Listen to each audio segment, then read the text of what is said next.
Everybody ready? Yeah. Y'all feeling okay? Yeah. Because you can go sleep and look at a bucket of water on you. So you better stay awake. This ain't your average history economics class here. This is the real deal. Everybody, clap your hands for Runoko Rashidi.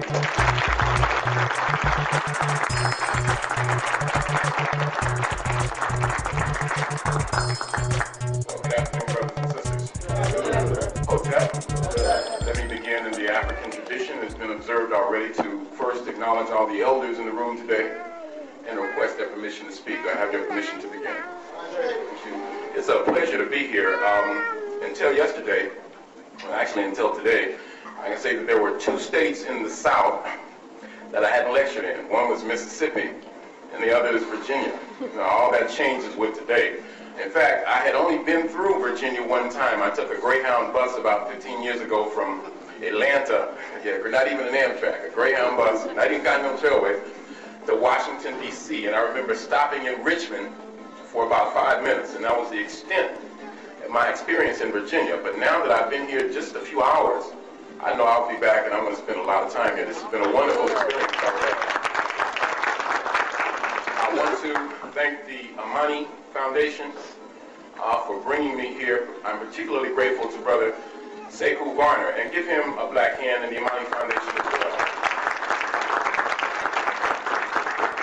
I believe Brother Sekou and I began to correspond via the internet sometime in November. And I remember, I think I was on my way to Thailand and Cambodia, and I know I wanted to come here, so I'm grateful to have this opportunity. Now, today's presentation is entitled Unexpected Faces in Unexpected Places, the African Presence Globally. And I'm going to use that word African over and over and over again, so get comfortable with that. And for many people, that might be a bit difficult, because I find in all my travel experiences, and I've now had a chance to lecture on 6 continents. I've lectured on every continent but Antarctica. And I'm looking for some black people down there so I can go down there too. But I find that wherever we are taught systematically to be anti-African and to hate ourselves and to despise our roots. When I was a young child, and it is good to see so many children here today, because words are very, very powerful. I've learned that.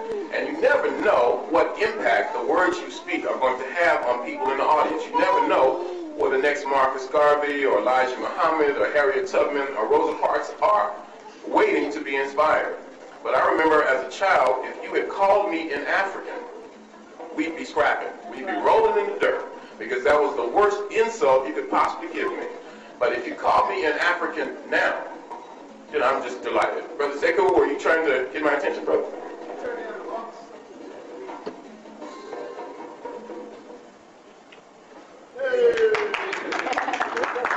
Actually, it was sounding pretty good. I didn't even hear it there for a minute.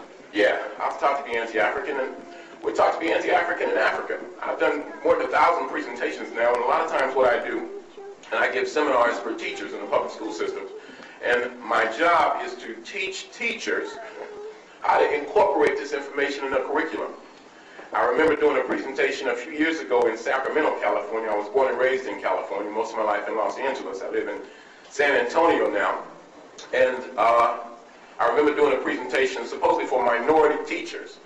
And there were maybe 3 or 4 black folks in the room, and one was actually born in Africa. This is a brother from Nigeria, a middle-aged brother. And towards the end of the day, he stood up. I didn't know what he was going to say. And he said, I want to thank you. This is something I'll never forget. He said, I want to thank you for making me feel proud to be an African for the first time in my life. Some of us never developed that sense of pride, but we might as well get comfortable with it, because although we were taken from Africa, we took Africa with us, and it's in us now. So we might as well get used to it. I can't think of any other group of people that are taught to despise themselves to the degree that we are. My job today is to do 3 basic things. Number 1, and this is the easiest part, is just to present a lot of solid information. That's simple. That's no problem at all. Done deal. But the next part is a bit more difficult, and that is to engage people in critical thinking and deep analysis. In ancient Egypt, and I'm going to spend some time talking about the Nile Valley today, not a lot, but some. In ancient Egypt, or ancient Kemet, we called it, the black land, there was an expression, and that was, ignorance is evil. Ignorance is evil. In Africa, in antiquity. In America, what do we say? Ignorance is bliss. Ignorance is happiness, ignorance is joy. In American society, supposedly the greatest country in many people's eyes that the world has ever seen. Now, I can deal with ignorance. I can deal with people who don't know. What bothers me, what frightens me, are people who don't want to know. That's the critical thing. People who say, I don't want to hear that stuff. Whenever we have a program like this, the whole university should be filled with cars. People should be lined up wall to wall. But we have not reached that level. So what we have to do is keep plugging away and plugging away and plugging away. And when I say young brothers, like Brother Sekou Varner, it gives me so much pride and optimism toward the future. When I watch this brother get up here and handle himself with the knowledge and poise that he has, it just gives me a very good feeling, and I know our future is secure. So one more time, give it up for this brother right here. I said I want to do three things, and then we're going to start the slide presentation. One is to give you the information. Number two, to engage you in some deep thinking, some critical analysis. Just to review one more time some thoughts that we had, and maybe just look at it again. And thirdly, is to hopefully inspire you, so that when you leave this room today, you don't just leave here feeling good and uplifted, although that is important, but you leave here with a stronger sense of commitment to our community, to our families, to our people, to Africa. It's not enough just to feel good. We must translate that good feeling into concrete action. One of our greatest leaders, Dr. Kwame Nkrumah of Ghana, used to say that thought without practice is empty and action without thought is blind. You must be a thinker, but you must also be a doer. And one without the other doesn't do us a whole lot of good. Now, I'm going to take you on a visual odyssey around the world. Strap yourself in, because we're going to visit many of the places that African people have been and African people are. There are about 1 billion African people scattered around this planet. 1 billion. Therefore, why should we see ourselves as minorities? We need to get rid of that. We need to begin to think on a far more international level. So I'm going to take you around the world. I'm going to show you where Africans have been and Africans are. You know that humanity began in Africa. We could turn to the first slide, my brother. Humanity began in Africa over 3.5 million years ago. Modern humanity, too, about 300,000 years ago. And a lot of those Africans began to leave the continent in small numbers for various reasons. We are migratory people. People move. I've even done presentations called History is the Movements of People. I've always been interested in where those Africans went and what happened to them. I would contend that there's only one race, and that's the human race, which originated on the African continent, which was black skin, woolly hair. You notice I point to my beard now. I can't hardly use this as an example anymore. And then we need to look at the role that African people have played in the development of classical civilizations. And when I talk about classical civilizations, I'm talking about urbanization, that is to say people living in cities, towns, and villages, and writing systems or scripts, and agricultural science and the use of metal weapons and tools, whether they be in Africa itself, or in Asia, America, Europe, Australia, the islands of the Pacific. We want to examine all of that briefly. And then we want to look at, sadly, though it may make us, the enslavement process. You notice I said enslavement as opposed to slavery. Exactly. We are not a race of slaves. We are not descendants from slaves. We were a people who were captured, our ancestors were captured in Africa and enslaved and dispersed around the world. It is very important to look at that, but the problem is all too often when we begin our assessment of the African presence in the world, we start with that. We start with the third phase. I went to California State University and UCLA in Southern California back in the 70s, and I remember the primary textbook that we used was From Slavery to Freedom. My history did not begin in slavery. Malcolm X was famous, our black shining prince, used to say, our history did not begin in slavery and it will not end in slavery. He also said, of all our studies, it is history that is most qualified to reward our research. But when I look at the enslavement of our people, those brothers and sisters who were branded like animals, sisters who were raped, kept in conditions of extreme brutality, enslaved dungeons, one of which, by the way, was called Fort Jesus. The first slave ship, by the way, was called the Good Ship Jesus. That's a real contradiction. Those people who were taken out of that door of no return, I'm looking at it from the perspective of people who fought in the face of overwhelming odds to maintain their basic humanity. Do you know, for example, that the first republic, since it's African History Month, that we got 1 month, the coldest, shortest month of the year, to begin to tell a story that requires at least 13 months a year just to get started. We got a glorious story to tell. The first republic in the Western Hemisphere, brothers and sisters, was called the Republic of Palmares, P-A-L-M-A-R-E-S. It lasted for 100 years. It was established by African people who refused to accept enslavement. These brothers and sisters were commonly called Maroons.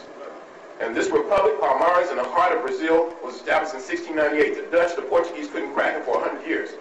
Do you know that in this country alone, that's just in the United States, not Mexico, the Caribbean, South America, or Canada, that there were more than 250 major slave insurrections. One time, black people marched on the city of New York. Another time, they marched on New Orleans. And probably marched on Richmond and a lot of places right here that I don't know a whole lot about. And still need to be marching. And then you had in Florida, a glorious chapter in our history, that a group of people called Seminoles, composed of Africans and indigenous people in this country, commonly called Indians, because Columbus got lost, and called them Indians, and we still call them that today, those of us who don't know any better, fought a sustained war of liberation against the United States government for 150 years. One of the great leaders that they had was a brother named Kofi Abraham. That is a purely Ghanaian name. A lot of these black people were never defeated in battle. In 1859, on the eve of the Civil War, 2/3 of the United States Army and 2/3 of the United States Navy was in Florida fighting those folk. It was a crime, it was a penalty to even mention in the state of Florida that there were in the state of Georgia, that there were black people in Florida with guns because of the example that they thought they might set among the other enslaved Africans. In Iraq, from 868 to 883, occurred what is called the Revolt of the Blacks, a rebellion that lasted for 15 years. Those brothers and sisters marched on Baghdad. Some of them were never defeated. So even when we talk about the enslavement period, we can do it in a manner that will inspire our people to greater efforts, to greater heights. The reason we are in this room today is because our ancestors in some cases laid down their lives, went to prison, made all kinds of sacrifices for this generation to be here. I don't think that our ancestors went through that door of no return for no reason. They went through it and survived in the most humiliating conditions the world has ever seen, because they thought that another generation of African people would have a better way of life. We are that generation. And as a result of that, we must pledge ourselves as living memorials to those ancestors and say you did not die and suffer in vain. And we are here to redeem you. And we will make sacrifices so that new generations of Africans will benefit from that sacrifice and be able to move the struggle forward. Somebody say Ashe. Ashe. Now let's move forward. I could use some water or something to drink, because I'm going to be running my mouth a lot. Don't go forward yet. Reverse it. Let's begin with this one. This is our first identifiable, at least it has been considered. Am I talking too fast? No. Because I tend to get excited when I'm talking about the history of black folk. And we need something to excite us. Big time. All strong people emphasize their history all the time. We people do not. And we are told that we are a people without a history. If you don't have a history, what kind of future do you have? If you don't know where you've been, another African proverb says, if you don't know where you're going, any road will take you there. One last African proverb I love to repeat, and that is, until the lion has an historian, then the hunter will always be a hero. It's time for us to produce our own historians and tell our own story. Let's begin that story with Dinkiness. This is a black woman of the remains of an African woman, and I love African women, big time. I think they're the most glorious things in creation. I love to see a black man with a black woman. Love that. I just got divorced, by the way, just in case. Somebody might be interested. This is, it doesn't hurt to say it. This is Sister Dinkiness, Denkenesh. That means you are wonderful. These are Dinkiness, Denkenesh. Dinkiness, you are wonderful. These are the bones of an African woman dated to be 3.4 million years old. They were found in western Ethiopia, a place called the Afar region, A-F-A-R, in 1974. They were found by an African, by an Ethiopian.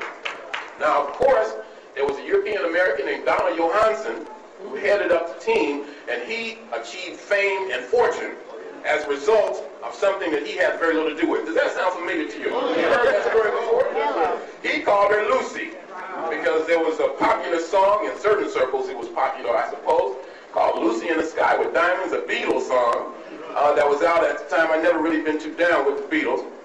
And they found these bones, and so they just flippantly, irreverently referred to her as Lucy. So we call her Dinkinesh. That is her true African name. Now at this time, 3.5 million years ago, there is no other humanity on any other continent. Humanity originated in Africa. We are the original man and woman on this planet. And all other people, like it or not, come from us. And some of them I know we want to disown. But they spring from us anyway, went into Europe in some cases and mutated. And that is what we call the European today. Next slide. Now let's briefly take a trip through the Nile Valley. Now I'm not going to just exclusively point to Egypt or Kemet. The word Kemet is the actual term. You have, and it has been described to me by some brothers from the Sudan, what might be called a Nile Valley pool. And from this pool flowed streams that went in different directions. Some of them are called Kemet, some are called Nubia, some are called Kush, some are called Tasseti. One was called Meroe. You had one called Wawat. You had an African kingdom called the Land of Yam. The Land of Yam. No, that's African.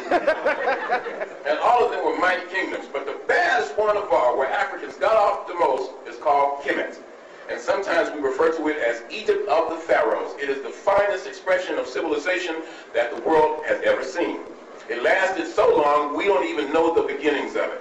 Maybe 20,000 years ago, maybe longer than that. We can't give it a precise date. That's called the pre-dynastic period. But Egypt in its real glory, or Kemet in its real glory, is the dynastic period. A dynasty is simply a family of rulers, one member of the family succeeding the other for an extended period. And dynastic Kemet is composed of 30 such families, about 26 of which were African. You have a few foreign dynasties. In fact, if you go to Kemet today, if you go to Egypt today, I know many of us have been there. I've had a chance to go 5 times in the last 7 years. Can't get enough of it. You find that the people, most of them, don't look like black folks. And most of the black people, every now and then you see a brother or sister. But when I went there the first time, I felt like a stranger in a strange land until I got to the deep south, an area called Aswan, which is a part of Nubia. Egypt was invaded first by a group called the Hyksos, about 1720. The word Hyksos means the shepherd kings. Some people have translated that into rulers of foreign lands. These are foreigners, these are Asiatic folks, non-Africans who come into the country about 1800, 1700 BC. And they are in power for about 150 years. And the ancient Africans call this period the age of national humiliation. They said they would never allow it to happen again. And then about 700 years later, it did happen. In fact, 500 years later, a group called the Peoples of the Sea. And they were defeated by a brother named Merentah, and later by another brother named Ramses III. Some people think that if a biblical exodus took place, it happened during the reign of this brother named Merentah. And then, about 675, another ferocious group of non-Africans entered the country, and they were called the Assyrians. And then after the Assyrians, beginning in 525 BC, a group called the Persians, and they were there for 125 years. They did damage big time. A lot of the papyri that was taken out of Africa is in Iran today, because before Iran became known as Iran, it was called Persia. And then the Greeks, under a fellow named Alexander, came in about 332. Now the Greeks fell in love with Africa, much to our regret. A lot of white folks love Africa. I wish black people loved Africa like a lot of Europeans do. Got to kick them out of Africa. Now, the Greeks, led by Alexander, came in and established what was called the Ptolemaic dynasty. And it was in power for about 300 years. Alexander himself was so much enamored of Africa that he requested that he be buried in Africa. And many Egyptologists believe that he is buried somewhere in the north, in the city of Alexandria that bears his name. Now, isn't it interesting that Africa, the place that a lot of us associate with Tarzan and Jane and King Kong and natives with big froze and bones in their noses yelling ooga booga, that these Greeks desired it so much that they built the largest of their cities, Alexandria, in Africa, not Europe. That Alexander was buried in Africa, not Europe. Now, if it was up to me, and we had the time and the energy, we got a lot of projects we need to pursue. We'd go look for his body, dig it up, and send it back to Europe where it actually belongs. Now,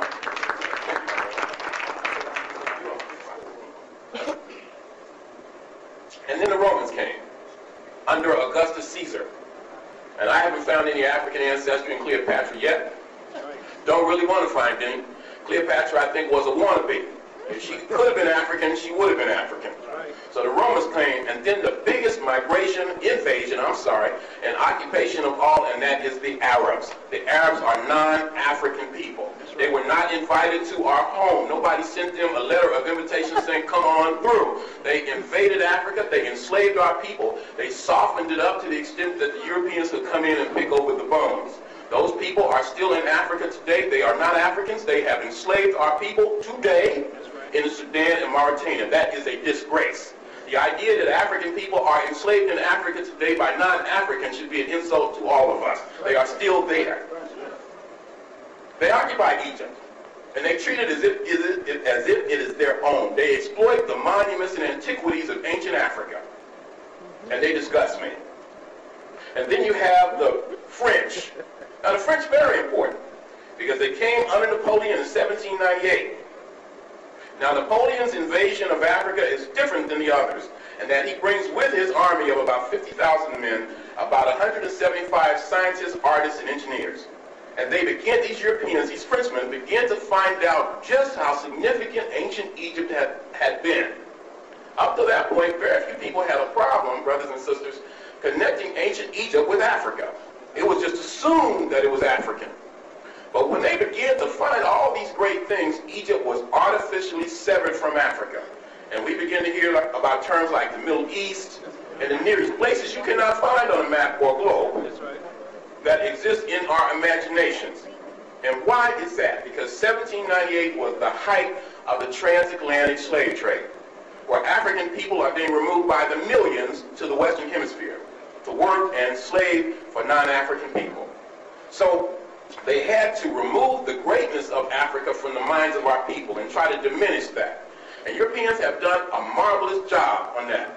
They have done it so well that I have heard some ignorant Africans say things like, we don't even have to mention their names, you know what I'm talking about. Thank God for slavery, because at least it got us out of Africa. Can you imagine a Jewish person saying, thank God for Adolf Hitler and the Holocaust because it got us out of Germany? You hear black folks say, I ain't left nothing in Africa, I ain't no African. As Kwame Ture, the late Stokely Carmichael, used to say, just because a cat has babies in an oven, you don't call the babies biscuits. Because you are born here does not determine your ethnicity and nationality. I'm so proud of being African, I don't know what to do. I love Africa. I love African people. I love African women, and I love myself. I love the work that I do. I feel like the ancestors have blessed me with a mission and a purpose. And all of us, I think, should feel that way. We should feel like we have a divine mission and purpose in this life. And that is all connected to the liberation and uplift of our people. Brothers and sisters, you can blame other people for your victimization, but you must look to yourself for your rehabilitation. That nobody, absolutely no one, is going to dig us out of the hole we are in but us. I believe that we can take our destiny in our own hands and do anything we choose to do if we believe in ourselves, if we love ourselves, and if we're willing to come together. And don't say, black people can't unite, Africans can't get together. Look at yourself and say, now what am I doing to advance the cause of African victory? I believe that I am a soldier in the army of African liberation. And all of us must feel that same sense. Now, let's go back to Kemet, but I had to give that long preface and put it in kind of a context. And it is a Sunday, so you forgive me if I do a little preaching. Now, this brother right here is named Aha Mena. He has a name that everybody should be able to remember. Aha, said the brother. He is the first king that we know of the first dynasty. And I've actually had a chance to see this artifact. It's been stolen from Africa, like so many things have been, including us, and taken, and it's in a museum in London. This is a magnificent piece. That crown that you see, probably you've got some brothers, even some sisters, wearing it in the room today, and please patronize the vendors. You got some wonderful vendors out there selling all kinds of things. Let's support each other. Let's support positive black business establishments. He's on the throne for about 66 years. He's so tough, he lived to be 99 years old. By tradition, he died on the banks of the Nile River with a little spear hunting for a hippopotamus at the tender age of 99. That's a tough African there. His mother was very important. His mother's name is Night Hotep, and she is the first first woman whose name we know in history. So when we look at Kemet, we're also looking at a society where women were highly uplifted, where women were very important. In fact, at the head of every dynasty is a female ancestral figure. You have a matrilineal line of descent and a matrifocal social structure. That is to say that the emphasis was actually on the female. You have sisters who became pharaohs, women who became high priests, women who became astronomers, women who became physicians, women who became mathematicians, women who became philosophers. They didn't use the B word in ancient Egypt. You never heard of a case of a woman who was assaulted or a child who was abandoned. We had it going on in ancient Africa. And we need to celebrate that, not just in February, not just on Martin Luther King's birthday, but every day, every minute of our lives, we need to celebrate our history, our heritage, our culture. Let's go to the next one. And I'm going to just go through these on Kemet briefly. I could do a whole presentation, a series of presentations on the Nile Valley, but I know most of you are very knowledgeable, and I want to share with you some aspects of African folks in other places, and thus the name Unexpected Faces and Unexpected Places. This is the great Imhotep, or Imhotep. Y'all already recognize him. Why is he important? Because he is the world's first multiple genius. He's a poet. He gives us the expression, as it has been translated, eat, drink, and be merry, for tomorrow we die. Now, don't that sound like something my brother would say? He's so renowned as a physician that the Greeks are later to identify him with their own god of medicine, Aesculapius. He's the prime minister of the country. He's a high priest. He's an astronomer. He's an astrologer. He's an architect. He's so renowned in all these things that thousands of years after his death, people in Kemet would ask themselves the question, could there be another like Imhotep? Here we're talking about people who lived 4,000, 5,000, 6,000 years ago in some cases, but who did things that are so significant, we talk about them as though they're with us in the room today. And that is because they had that mission and purpose in their life. Now, what is your mission and purpose? What are you here for? When I'm on these college campuses, I always challenge my students with that. What is your purpose? Why are you here? What are you trying to accomplish? Are you at a college campus because you're trying to see how many sisters you can lay up with? Are you on a college campus because you're looking for a white girl? Your ancestors didn't die for that. We didn't go through the door of no return for a frivolous reason. We can control our destiny, and we can determine in many ways what our legacy will be. Now here we're talking about a man who lived 5,000 years ago, a very powerful African. What are they going to say about us when we're gone? That there lived a great African people who, in the words of Martin Luther King, I think he once said at the height of the Montgomery bus boycott, I think I can quote him exactly. He said, let future generations say, let the history books say that there lived a great people, a black people, who injected new dignity into the veins of civilization. Or what they say, there lived a trifling group of black folks who didn't fulfill their historic mission. Let's see what Imhotep left us next. This building right here.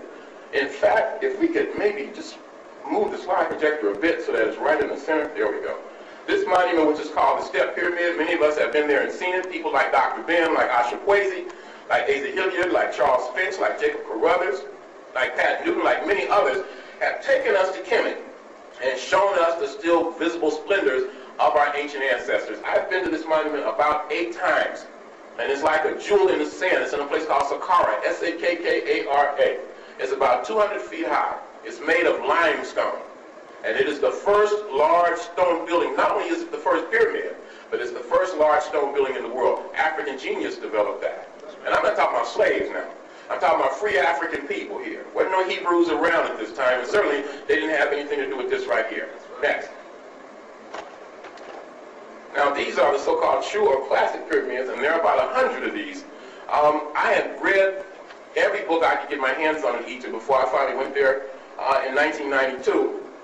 And I had even read that extraterrestrials had come down, had beamed down to Earth, and gone to Africa and built these monuments. Of course, we also hear that a mysterious group of white folks came from somewhere, drawn to Africa, and built it. It's as though the Africans couldn't do anything by themselves. And again, a lot of us do not even recognize that Egypt is in Africa.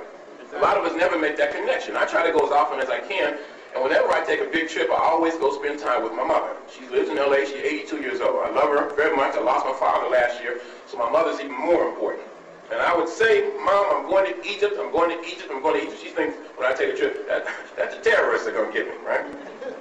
And you never know, at that age, you might not see her again. So I spend time with her. So the trickster in me decided to do something a little mischievous. Once I went, and just before I went, I said, Mom, you know, this time next week, I'm going to be in Africa. And she said, boy, I thought you told me you were going to Egypt. See, she didn't know Egypt was in Africa. And a lot of us are like that. Slaves didn't build this. There are about 100 of these. They have been called miracles in stone. You can see them from outer space. These are built by 3 generations of African kings. The one in the foreground, farthest away from me, it was built by a brother named Khufu. The Greeks called him Cheops. And then the one in the middle was built by a brother named Khafre. It looks larger, but that's because it's built on a hill. And then you have the one closest to me, and that's built by a man named Menkaure. 3 generations of African kings established these monuments, these miracles in stone, over a period of about 80 years. The one in the farthest away from me is the Great Pyramid. That's the only one I have not been inside. It's 486 feet high. It takes up 13 acres. It's composed of approximately 2.5 million granite blocks, the average weight of which is 5,000 pounds. Even today, it is impossible to slide a razor blade between them. The stone was quarried about 500 miles away and rafted on a barge up the Nile or down the Nile to the construction site. Slaves didn't do that. In fact, we have detailed knowledge of the builders. We even know things like what they ate, where they lived, how they were housed, the relationship that they had with their family. We know their nicknames. They had nicknames like BB and Mimi and DD. Sure enough, Africans. For sure. And they were building to glorify God. In ancient Kemet, we strove for excellence. So different from today. Most of us are so willing to accept good enough. It's okay. Mediocrity. It'll get by. It'll pass. In Kemet, we strove for perfection. And that's something we need to return to. That's another reason history is important for the lessons we can derive from it. And of course, this was a whole city. Today it is called Giza. And all up and down here, these are all tombs. And of course, Haramaket, or the Great Sphinx, is not far from there. Next. This is Khafre. This is one of the major pyramid builders. You'll notice a lot of these, the noses have been chiseled off. That was done deliberately. You know, you do have some that were, sometimes the nose was knocked off accidentally. If you're thousands of years old and you made a stone and you fall over, your nose is subject to get chipped. And then it's been argued that the Egyptians believed that the seed or essence of life was contained in the nose, and that if you were to knock off the nose of the person, you would destroy their solar essence. An Egyptologist will tell you that. But it's obvious that a lot of this was done deliberately by people who later invaded Egypt and tried to mutilate the facial features of our African ancestors. This is King Khafre. Next. This is Nephepet-Ra Mentuhotep II. And he is one of the most important figures in world history. He is one of the most important kings to me. In Kemet, he is on the throne for 51 years. He comes to us from the 11th dynasty. He is in the color of divinity. In ancient Egypt, black represented the color of God. Black represented divinity. We need to return to that and begin to glorify blackness. He's in the form of a mummy. He's in the form of Asar or Osiris, a prototype for Jesus the Christ. Next. This is, and I see many of my Rastafarian brothers here. This is the brother with some beautiful locks. This is my favorite pharaoh of all time. His name is Namare Amenhotep III. The root of the word is Amen or Amen. Now don't stop saying it, because you heard it came from Kemet. Amen, which means the invisible one, or the unseen one, or the hidden one, became what you might call the king of the gods of Kemet at a certain time. And this brother's name embodies that. This is one of the greatest men that history has ever seen. He was on the throne for 48 years. His daughter came after him. His daughter became the pharaoh of the black land of Egypt. He built 2 pyramids. He was responsible for the construction of the largest building the world has seen, certainly in ancient times. The Greeks called it the Great Labyrinth. This building was 800 by 1,000 feet. It had 3,000 individual rooms, 1,500 above the ground, 1,500 below the ground. It is said that the ceiling of each room above the ground was composed of a single slab of granite estimated to weigh 30 tons each. Herodotus, the Greek father of history, who couldn't get enough of Africa. In fact, when this fellow came to Egypt, and you can read it in his book, The History, it's probably in the library right here. He says, and now we shall speak of Egypt, because nowhere else in the world are there so many wonders and so many things of unspeakable greatness. He described the labyrinth, that's what he called it. And he said, I have seen this building with my own eyes, and yet it is beyond my ability to describe. He said that this one building must have cost more in labor and money than all of the walls and public works of the Greeks put together. Just this one building. And this is the brother who's responsible for that. Somebody say Ashe. Ashe. Next. This is the great and illustrious Amos Nefertari. Talk about a black woman in the color of God. This is a bad little sister here. Stood about 5 feet tall, had thinning hair and buck teeth, I'm told, according to the mummy. And the people of Kemet loved her. They deified her as a goddess in her lifetime. That's the way an African woman should be treated. A special set of prayers were written for her that were in effect for 1,000 years after her death. She ruled jointly with her husband, Ahmose I, and she and her husband, Ahmose I, chased the Hyksos, the first invaders of Egypt, out of the country, so they became known as the liberators. And then she ruled jointly with her son, and then she achieved a godlike status in the reign of her son-in-law. It's a bad sister here. And this is from the British Museum. Remember, so many of these have been stolen and taken out of Africa. She has in her hand an ankh, the key of life, a symbol of male and female union. And this is a beautiful fashion statement she's making. Next. This is one of her descendants. This is Amenhotep III, also known as Amenhotep the Magnificent. Next. And this is his queen, the beautiful Queen Tiye, T-I-Y-E.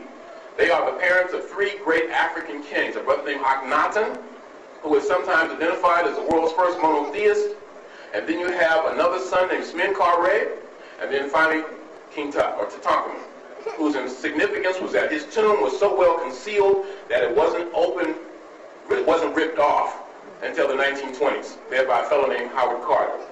Now, you rarely, if ever, see this picture on the cover of a book on Kemet. You see King Tut, you see that image of Nefertiti that makes her look like a white woman, but you don't see this image, and yet this is one of the most powerful women that the world has ever seen.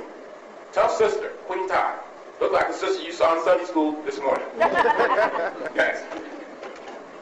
This is Usamare Ramses II, better known to us as Ramses the Great. I'm just going quickly down the dynasties.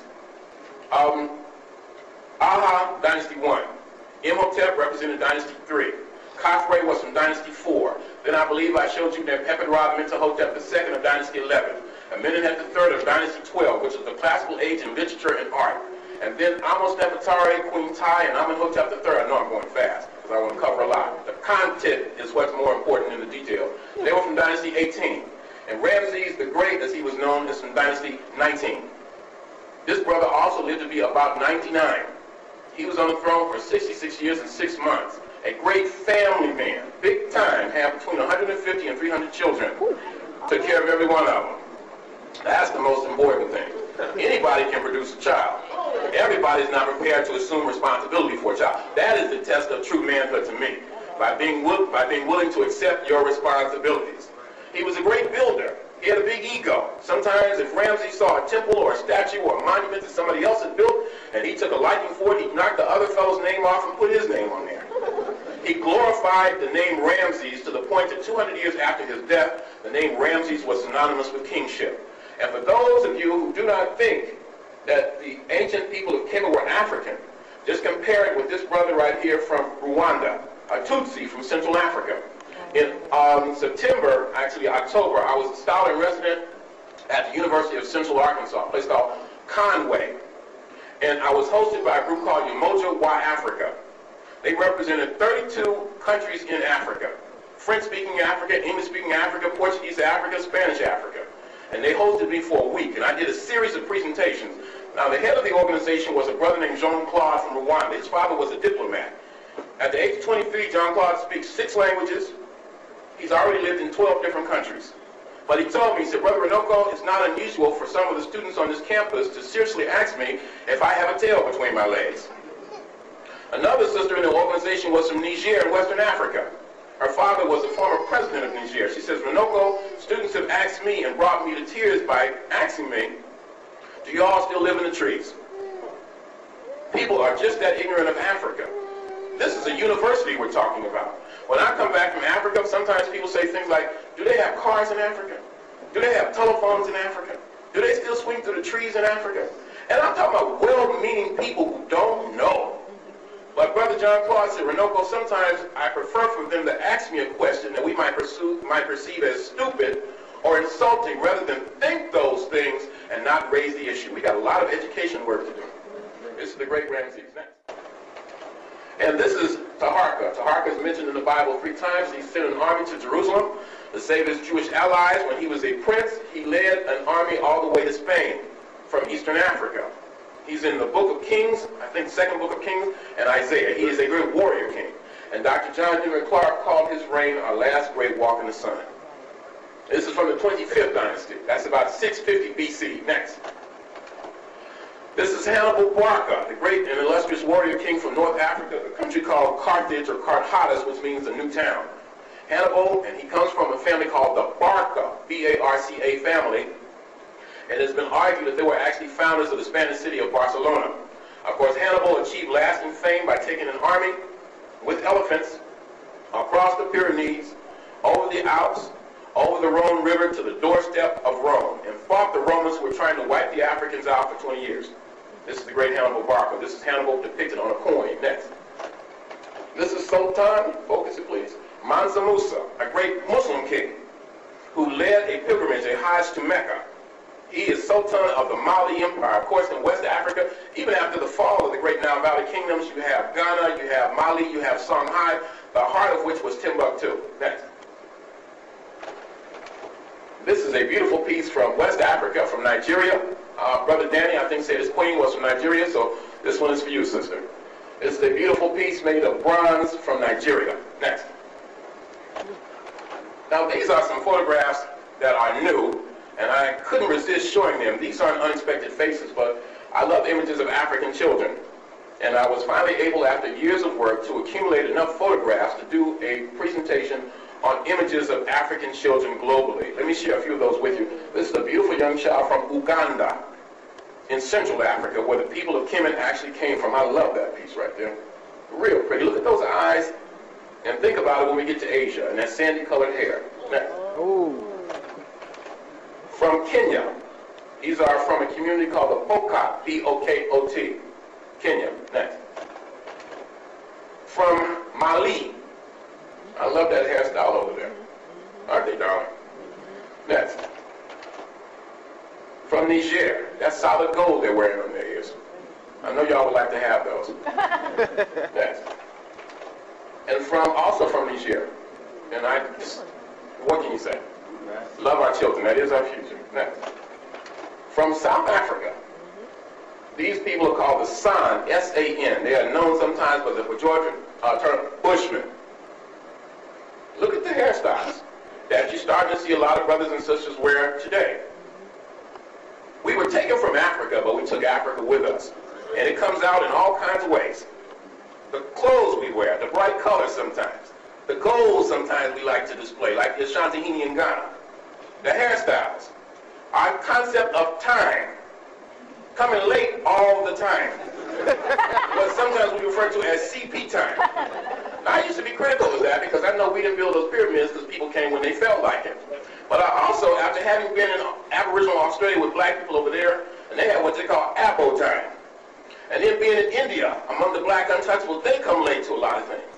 Being around brothers and sisters from the Sudan, they have a concept called it's about time. We have a different concept of time. You know, Dr. Wade Nobles, one of our greatest scholars, used to say, and still says, that the essence of power is the ability to define someone's reality and make them live according to that definition. That's right. And that's what has happened to us.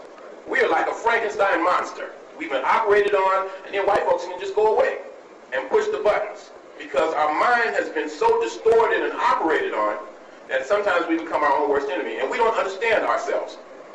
That's a part of someone else defining our reality, and we living according to their definition and not our own. Our concepts and standards of what is beautiful, what is desirable, most of that is based on somebody else's perception. Exactly. Let's go to the next one. And I think this is the last one of children in Africa. This is a nice one too. This is from Ethiopia. And this is important. Thank you, Brother Danny. Appreciate that. And thank you for the introduction, my brother. Also, how about another big round of applause for our poet? Okay? That was a wonderful poem. We are such a talented people. We're very special people. This is the base of the Nile River. This is Lake Tana. The Nile River is the world's longest river, the world's mightiest river. It's 4,191 miles long. It's composed of the Blue Nile, the White Nile, and the Atbar River, and it flows north and empties out into the Mediterranean Sea. Next. Now, this is a Nuba from southern Sudan. These people are fighting Arab enslavement today. You have one group called the Nuba, another group called the Dinka, the Nuer, and there's one or two other groups. And I met with about 40 of them in Kansas City in September. And they got up and talked about how the Arabs were enslaving them in Mauritania and Sudan. burning their villages, killing the men, raping the women, and taking the children into slavery, most of them through Libya, and then on to the Arab countries. And then he asked me, looking at me right in the eye, he said, Brother Runoko, where are our African-American brothers and sisters? Why have you all abandoned us? He said, white folks help us all the time, but we need help from our African brothers and sisters. Where are you? And I just had to hold my head down in shame and say, brother, it's just because we don't know what's going on over there. And I pledged myself to help elevate that cause. Slavery in Africa in the year 2000. Next. Now let's go around the world. This is the major reason I was brought here, to show you some unexpected faces and unexpected places. And I've established something of a reputation for myself for dealing with the African presence in Asia. In fact, I'm beginning to wonder if there are more Africans in Asia than are in Europe. This is from ancient Syria in Western Asia. This is 2,000 years old. A black nobleman. Next. This is a depiction of Ishmael. Ishmael is a traditional ancestor of the Arabs. He is the son of Abraham or Ibrahim and a black woman from Egypt named Hagar. He and his father supposedly helped establish the Kaaba sanctuary at Mecca. Muhammad, the Prophet Muhammad's grandfather, a man named Al-Mantulib, is supposed to have fathered 10 sons or 10 lords, each of whom was as black as a knight and magnificent. One of them was Abdallah, the father of the Prophet Muhammad. In the earliest days of Islam, when things were hot in Mecca, Muhammad was advised to send his closest companions to Africa, across the Red Sea to Ethiopia. He was told, if you look to Ethiopia, there you will find a land of righteousness ruled by a king under whom no man is persecuted. It is a land where God will bring you rest from all of your afflictions. And the earliest Muslims went there. And when they came back to Mecca, when things had settled down and Islam was established there, Muhammad coined an expression that said, he who brings an Ethiopian woman or an Ethiopian man into his house, an African man or an African woman into his house, brings the blessings of God there. The first Muslim to die in battle, Mija, was a black man.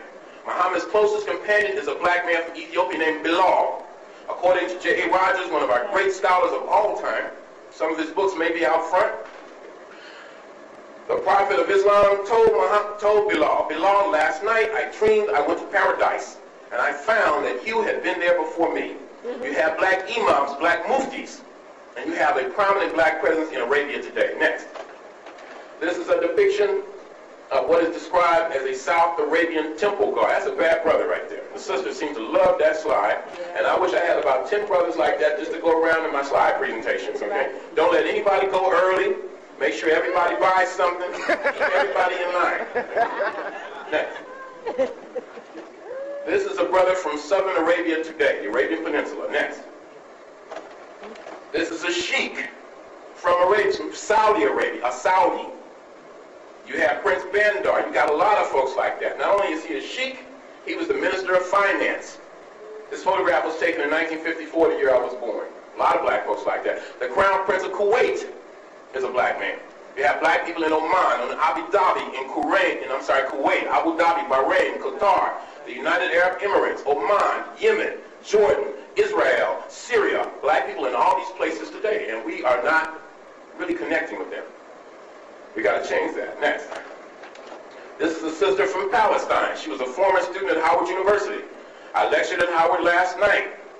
I was told by the person who gave me this photograph, Dr. Khalid Abdul Al-Mansour, that this was the first wife of Yasser Arafat. So at least Yasser had good taste.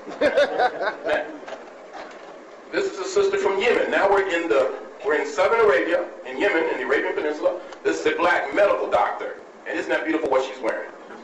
Next. This is from ancient Turkey. This is 2,000 years old. That story has not been told. Next. From ancient Afghanistan. I call this piece The Man from Afghanistan. This is in Central Asia. This is a brother, a warrior. Now notice as we move into South Asia that the texture of the hair changes. And you begin to see black people with naturally straight to wavy hair.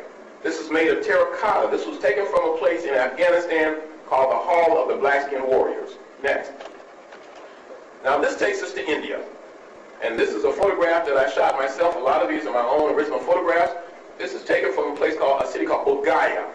And this is a statue of the Buddha. Bodh Gaya is the place where, as you know, the Buddha is supposed to have sat under the Bodhi tree and received enlightenment. And I had a chance to go there in 1998, and I took this magnificent photograph, or this photograph of this magnificent black statue with a Buddha. And I was surprised to learn that the Buddhist priests who ran that temple actually are familiar with my work, because I've been working with the people called the Dalits, D-A-L-I-T, or the Black Untouchables of India since 1986. I went there, and let me just tell you a bit about the Untouchables of India. The name untouchable implies that the touch of these brothers and sisters is thought to cause pollution and contamination in Hindu thought. These are the most oppressed people in the world. In many parts of India, I have seen this with my own eyes, they are forced to live like animals. A common form of humiliation that they are meted out every day in some parts of India is to make them eat human excrement, to force them to drink human urine. In some parts of India today, in 2000, they cannot hold their heads up while walking down the street. Women are constantly raped. People burnt alive. I've been in communities in India. For example, I've been among a community in a place called Patna.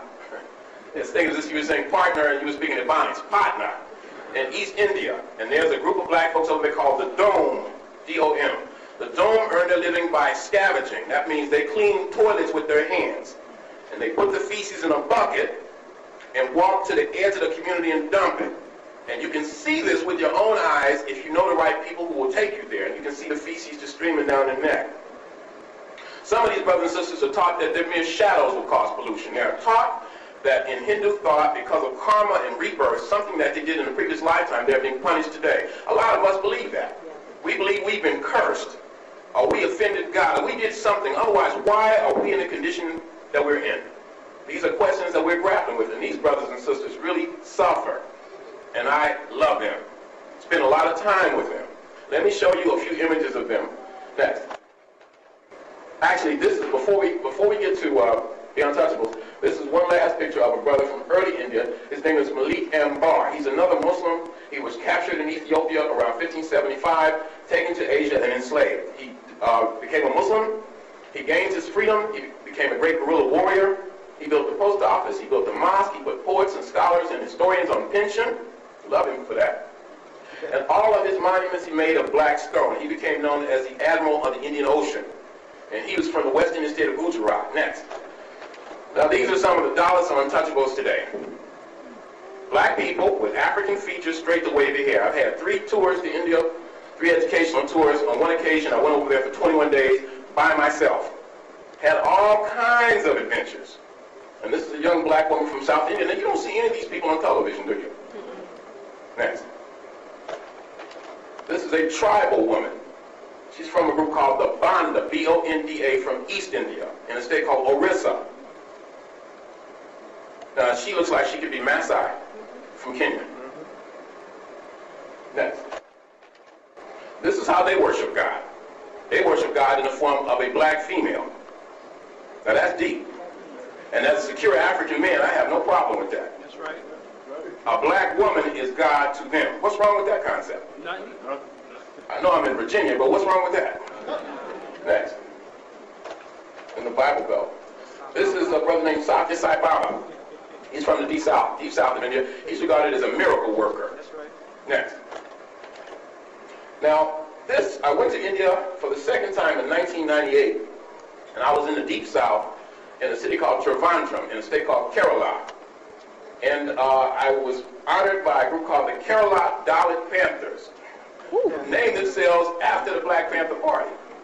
And they had me march in a rally down the middle of the street, blocking traffic. Naturally, they put me in front, holding this flag, and we all shouting, "Black is proud, black is strong. We salute the blacks alone." That's what they were saying. And then that evening, myself and this brother right here, who has the interesting name of Ambu Jackson. Now, that's the name of a brother in South India, Ambu Jackson. And Brother Ambu and I became real tight. Ambu likes to talk. I'm told sometimes he'll speak for 5-6 hours at a time. So we spoke that night, and I was fortunate to be able to speak first. And I'm told he went on to well into the morning hours. And I was asked to address the lecture I did, or the presentation was, "We are one African people." And it must have been 5,000 people there. Hot night in a city called Trivandrum of 1 million people, where the Dalits have been so dispossessed, they don't own a single business establishment. And the Kerala Dalit Panthers are trying to organize them. So every time I would get up and speak, and I would say something like, "The black people in India, and the black people in America, and the black people in Africa,"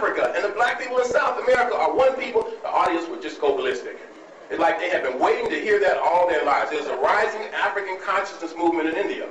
Now, before I went over there, I got a call from London the day before I left from my publisher of a book called African Classical Civilizations. Are y'all still with me? Yeah. And my publisher, who I hadn't talked to in 2 years, don't even know how he got my phone number. That's how close our relationship is. He called and said, Runoko, what's going on? I said, I'm all right. What's up with you? And we chatted for a minute or two, and I said, man, I got to go. I'm going to India. He says, yeah, I know. And I said, how do you know that? He says, because I was having a meeting with a spiritual person, and all at once that person shouted the name Rashidi. And do you know somebody named Rashidi? He says, yeah, I know somebody named Runoko Rashidi. And the spiritual person said, well, call him right away and tell him he is in grave danger. Now, that's not what you want to hear when you get ready to go halfway around the world by yourself. You don't want to hear it anytime. So I got all these ankhs. I had a statue of Osiris. I had a statue of the Buddha in one pocket, Osiris, and all these ankhs. I told a friend of mine that. He says, Runoko, later for that, what you need is a knife. I wouldn't have taken a knife to India. So I had all these ankhs, and people kept looking at me, and they said, are you a Christian? And I said, no, why would you ask me that? Because you have all those crosses on it. And I said, oh, this isn't a cross, meaning no disrespect, because I respect everybody's religion. That should not be something that we allow to divide us, not religion. We shouldn't allow language to divide us. None of those things that have been imposed upon us by other people. So I said, this is an ankh, and I explained what it was. It's an ancient African symbol of representing male and female union, the key of life. And they liked that. So when I came back the next year, I went there again in April. I took 17 brothers and sisters with me. I met one of the guys who had asked me about the ankh. This brother had made 3 ankhs out of coconut shell. And one of them, he had red, black, and green beads on there. I've been to parts of India where I have been met by people shouting, free, Mumia, Abu Jamal. There was a reception for us in New Delhi. And the person who spoke on the life and times of Malcolm X. I went to a place called Bhubaneswar, where the brother who was the moderator of the program, who reminded us all of Dr. John, the great Dr. John Henry Clark, finished the day by reading the immortal words of Claude McKay, If We Must Die. Ooh. You know that poem that says, if we must die, let it not be like hogs pinned in an inglorious spot. That is the level of African consciousness in India. So when I came back to Trivandrum, the police would not let me speak. They followed me from the airport and summoned me to the commissioner of the police who took my passport and asked me what I was doing. I said, man, I'm a tourist. He said, a tourist, huh? He said, well, who invited you here? I said, the Dollar Panthers. Dollar Panthers?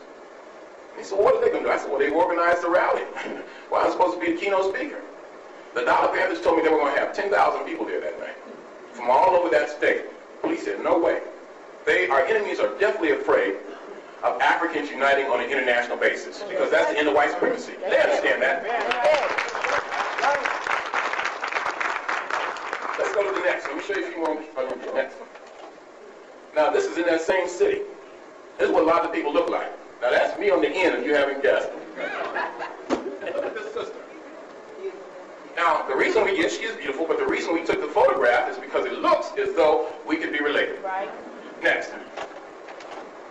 I also had a chance to go into the rainforest of South India and visit what are called Adivasis, A-D-I-V-A-S-I-S. And these are tribal people. They represent the original people of India. These are little bitty people. They live all over the country, but this particular group lives in the rainforest of South India. Now, we drove and drove and drove. I had to get a driver, a translator, a guide, and 1 or 2 other people just to take me there. And we drove all day. I'm paying for all this now. I'm not complaining, but I'm paying for it. We drove all day over hill and dale, over stream and creek, up mountains, down hills. And finally I said, you know, how much further is this? They said about a half hour. An hour would pass. Well, how much further? About another hour. 2 hours would pass. Well, when are we going to get there? Oh, about another hour. So finally I said, look, I've had it. And they just ignored me and just kept right on driving. I didn't want to get stuck there. And finally these little people started popping out of the forest. Looking at me. Next. And you get an idea as to what they look like. Now, one of the good things about it is that I felt tall, perhaps for once in my life, right there. That man was about 50 years old, and his wife was 40 years old. This is in the rainforest of Southwest India. Next. This little lady, they're my guides and translators. This little lady saw me from a distance and followed me for a, you see some of the ankhs right there? This little lady followed me for an hour. Through the forest, it was 100 degrees. A little swarm of bees were following me around. People offered me the fruits of the forest. Everybody would offer me tea. That's a big thing in India. I think that's where the British got the idea of tea time from. And they would offer me things like raw honey. And somebody handed me a cup of raw honey, and I looked down in there, and there were all these bugs in there. But to refuse it would be to insult them. So I took a little sip, and I said, "Oh, it's delicious, you have some," and handed it to the next person. So after about an hour of that, my spirit of adventure had been seriously diminished, and I was ready to go back to my hotel. So that lady kept following me, and finally she caught up with me, and through a translator, she says, "I know that you are not from here." And I asked him, I said, "How often do I have visitors?" He said, "Visitors? Nobody ever comes here. And if they do, we chase them away with our machetes." Fortunately, they weren't waving a machete at me. And she said, "I know you are not from here, and that you must be from somewhere far, far away. But I feel as though you are a part of me, and I'll never forget you." And I must admit, I broke down and cried like a baby. It's a heck of a thing to be 12,000 miles from the place you call home, and a place you've never been or thought you would go, and people say we have a spiritual connection. Next.